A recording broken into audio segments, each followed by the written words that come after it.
Bonjour, mon nom c'est Véronique Côté, j'enseigne à l'école professionnelle en horticulture et jardinerie. J'ai toujours aimé l'horticulture. J'ai un jardin ici à la maison, dehors, mais l'hiver, il manque de fraîcheur dans nos assiettes. J'ai décidé de faire un jardin à l'intérieur chez moi, avec des grosses lumières. Ici, il n'y a pas assez de lumière pour faire pousser des légumes. Juste pour mes plantes vertes, c'est suffisant. Donc, j'ai installé ça dans le sous-sol. Fait que, qu'est-ce qu'on a besoin pour partir une culture intérieure? On a besoin de pots. On peut prendre des pots de plastique ou des smart pots. Les smart pots, c'est des contenants de tissu en fibre, dans le fond. Ça respire mieux. On a besoin de bon terreau, du terreau qui ne contient pas d'insectes, pas de maladies, puis bio si possible, si on veut faire la culture qui est en régie bio. Fait que du terreau, moi j'ai pris du terreau d'empotage pour plantes d'intérieur bio. Je l'ai amendé avec du biochar, qui est une matière carbonée. J'ai mis aussi de la fibre de coco. Ça permet une meilleure mouillabilité du terreau, puis ça reste structuré longtemps. Pourquoi c'est important ça? C'est que c'est un investissement, puis on peut le récupérer et le réutiliser là, plusieurs années. Fait que ça vaut la peine d'investir sur le terreau, sur les pots aussi. Les smart pots, puis la grosseur, là, le volume de terreau qu'on a, ça nous permet d'espacer les arrosages. Parce que quand on a des petits pots, ça va être plus demandant en entretien. Fait que des pots, du terreau, ça va vous prendre des semences de plantes que vous aimez manger. Pas de boutures, parce que les boutures données par un ami ou quelque chose comme ça peut importer des maladies ou des problèmes. Moi, j'ai fait de la gaffe une fois avec le plant de concombre qui est là. Il y avait déjà des problèmes quand je l'ai adopté. Puis là, les problèmes persistent. Mais il produit quand même. Fait que c'est quand même bien là, pour l'instant. Je trouve que la maladie, elle se contrôle. L'autre chose que vous allez avoir besoin, c'est des tuteurs. Parce que si vos cultures poussent quand même assez longtemps comme ceux-là, ou les plants de tomates qui sont là, ça vous prend un système pour les tutorer parce que la charge fruitière va peser. Puis ça se peut qu'il tombe avec le temps. Ça va vous prendre aussi une façon d'arroser, fait que des contenants pour arroser, des arrosoirs, une façon d'amener de l'eau. Ça va vous prendre des lumières comme ceux-là ou comme ceux-là. Ça peut être des néons aussi plus petits. Si ça, vous aimez ce genre de système-là, c'est des T5, des petits néons. C'est bon ces lumières-là, mais seulement pour faire des fines herbes, des laitues, des légumes feuilles. Si vous voulez faire des fruits, poivrons, tomates, concombres, tout ça, ça prend des grosses lumières. 600 watts et plus pour produire des fruits. Donc, plus vous avez justement de surface illuminée, plus vous pouvez produire là, des plants. Pensez à la densité, il faut quand même que l'air circule entre les plants. Qu'est-ce qu'on a besoin aussi? Des étiquettes, un marqueur, prendre des notes, toujours bon. On a besoin de quelques petits produits aussi, des engrais, des trucs pour gérer les mouches, des collants à mouches, des choses comme ça. Les mouches, il va toujours en avoir. Des mouches de terreau qu'on appelle des cyarides. C'est plate, c'est plate d'en avoir, mais c'est quasiment impossible de ne pas en avoir. Qu'est-ce qu'on a besoin? C'est sûr que les fertilisants, j'ai passé vite là-dessus, mais si vous voulez avoir des fruits, ça prend des fertilisants, ça c'est sûr. Si on fait plus des légumes feuilles, on peut s'en sortir avec juste quelques fertilisants qu'on met lors de l'empotage. Mais pour les fruits, c'est important de toujours nourrir de façon régulière aux 2, 3, 4 semaines, dépendamment des engrais que vous utilisez.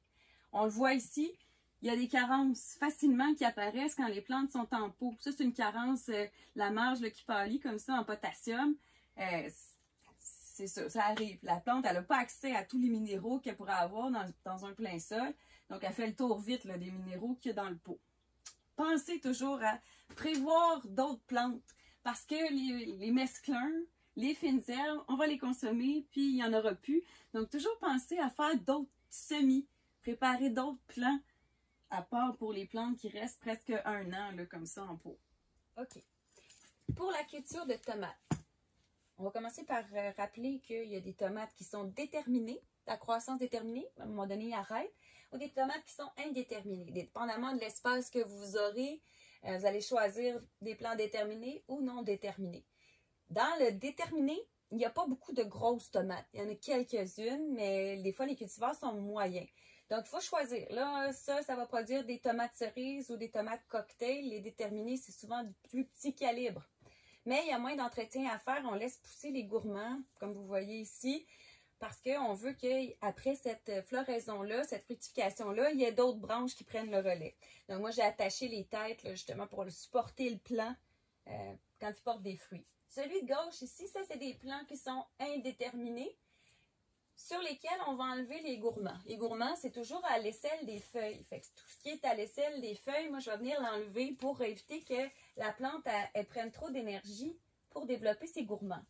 Fait que ça fait des tomates de plus gros calibre. Par contre, ça va toujours pousser comme ça en hauteur. Les grappes, les nouvelles grappes se font sur le dessus du plant. La façon que je les ai attachées, c'est ce qu'ils utilisent en production de tomates de serre. C'est ici, le fil de métal, il est installé ici. On installe ça en haut. Le bas du plant, il est attaché avec ça, comme vous voyez ici. Fait qu'on fait juste entourer le plant pour l'aider à ne pas plier.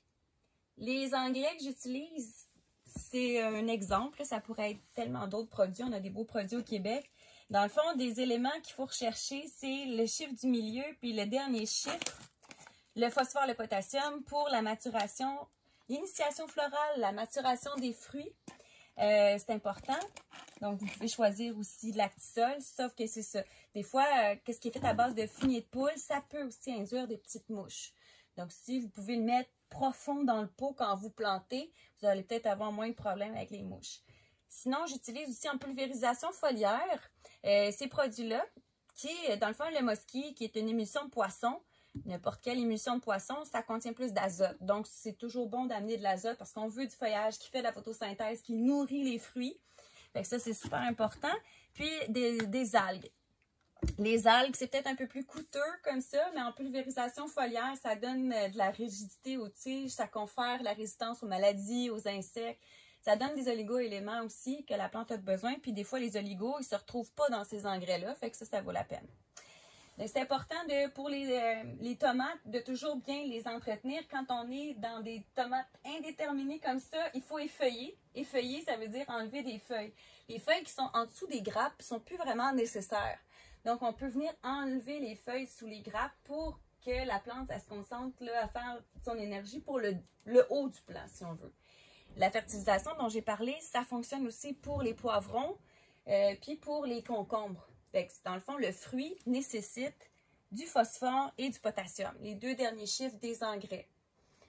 On en remet selon les recommandations du fabricant. Le fabricant, il marque sur son contenant d'engrais si ça dure 4 semaines, 6 semaines. On respecte ce que le fabricant a prescrit pour ne pas faire augmenter le taux de sel dans le pot. C'est important parce qu'on peut avoir un problème d'osmose inversée. L'eau s'en va dans le pot parce qu'il y a trop d'engrais. Fait que ça, c'est important. Si on n'a pas un conductivimètre puis un pH-mètre pour vérifier ça, c'est important de se fier à ce que les fabricants disent. Sinon, on improvise un petit peu. Fait que pour ceux et celles qui aimeraient avoir un jardin plus de verdure, seulement des feuillages, c'est vraiment facile, puis ça pousse vite. Sauf que c'est ça, il faut prévoir de les remplacer parce qu'après, ça va être coupé une bonne salade pour dîner, il en reste beaucoup moins dans le pot. Le but, là, c'est toujours enlever les feuilles les plus matures en premier pour que le plant refasse d'autres feuilles et se régénère. Donc, on n'attend pas que la pomme soit très, très complète. On récolte au fur et à mesure, puis ça repousse. Mais à un moment donné, le plant, il a une durée de vie aussi, hein, fait qu'il faut renouveler. Comme ici, j'ai fait des semis. Je pars tout le temps mes semis dans des petites cavités comme ça. Souvent, ils vont passer un moment là, dans un pot intermédiaire pour après ça être transplantés dans un smart pot. Fait que ça ici, c'est des bok choy, des laitues pommées. Les laitues pommées, je les mets seuls parce qu'ils vont devenir une bonne pomme comme ça. Tandis que ça, c'est des mesclins. Le mesclin, on veut que ce soit comme ça, fourni. Choisissez des mesclins que vous aimez parce qu'il y a des feuilles qui goûtent très amères dans certains mesclins. Fait que ça vaut la peine de magasiner ou de faire des tests. Qu'est-ce que j'aime, qu'est-ce que j'aime pas. Puis à un moment donné, on finit par les reconnaître aussi, les types de feuilles. Les fines herbes, justement, c'est la même chose. Ça a tendance à monter en fleurs hein, facilement. La coriandre, là, elle est vieille, elle commence à s'étirer. Ça montre que sa vie diminue. Là, elle s'en va vers la sénescence, vers la mort. Donc, c'est pour ça que j'en ai parti d'autres. Le basilic, ça se contrôle.